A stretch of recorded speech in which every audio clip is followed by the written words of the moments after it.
నమస్తే welcome to A one TV Telugu news. Rangareddy జిల్లా ఆమన్గల్లోని ఎంపీడీఓ కార్యాలయ ఆవరణంలో పశువుల సంత ఏర్పాటు చేయాలన్న మున్సిపాలిటీ యత్నాన్ని అడ్డుకోవాలని సింగిల్ విండో పాలకవర్గ సభ్యులు గ్రామ సర్పంచ్లు డిమాండ్ చేశారు. గతంలో పీఎస్సీఎస్ కార్యాలయం ఉన్న ఈ స్థలం మండల పరిషత్తేనని దాన్ని కాపాడాలని వారు కోరారు. మున్సిపాలిటీకి చెందిన స్థలాల్లోనే పశువుల సంత ఏర్పాటు చేసుకోవాలని సూచించారు.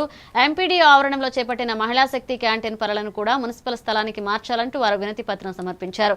అధికారులు స్పందించి ప్రజా ప్రయోజనాలను కాపాడాలని కోరారు. మున్సిపాలిటీ వాళ్ళు ఇది కంప్లీట్గా అర్బన్ ఏరియాకి సంబంధించింది. ప్రాపర్టీ ఎవరిదైతే ప్రాపర్టీ అది మండలకు సంబంధించింది. అదే ఎంపీడీ ఆఫీస్లో ఈరోజు సీనియర్ అసిస్టెంట్ కుమార్ సార్ గారికి వినతి పత్రం ఇవ్వడం జరిగింది. ఆ వినతి పత్రం ఏంటంటే ఆమంగల్ మండలంకి సంబంధించిన గ్రామంలో అంటే బస్టాండ్ ఆవరణలో మేకల సంత ఆవుల సంత పెడితే ప్రజలకు ఇబ్బంది ఉంటుంది.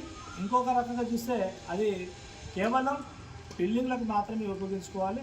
అది మండలానికి సంబంధించిన ప్రాపర్టీ కాబట్టి మండలికి సంబంధించిన శాఖని తీసుకొచ్చి ఇక్కడ వెటర్నరీ హాస్పిటల్ ఉంది పాతది ఆమంగల్ మన రోడ్ పక్కన అక్కడ ముగ్గువేయడం జరిగింది. ఇది కరెక్ట్ కాదని చెప్పేసి మేము దీనికి ఖండిస్తున్నాము.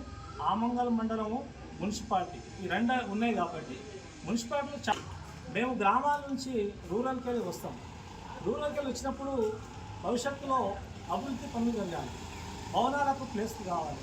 కొత్తగా మాకు ఏమైనా మున్సిపాలిటీకి సంబంధించిన అర్బన్ ఏరియా ఇది, ఇక్కడ కావాలనుకుంటే చాలా ప్లేసెస్ ఉన్నాయి. దాంట్లో మీరు గుర్తించి ఆ విధంగా మీరు భవనం కానీ ఏదైనా పెట్టుకోండి.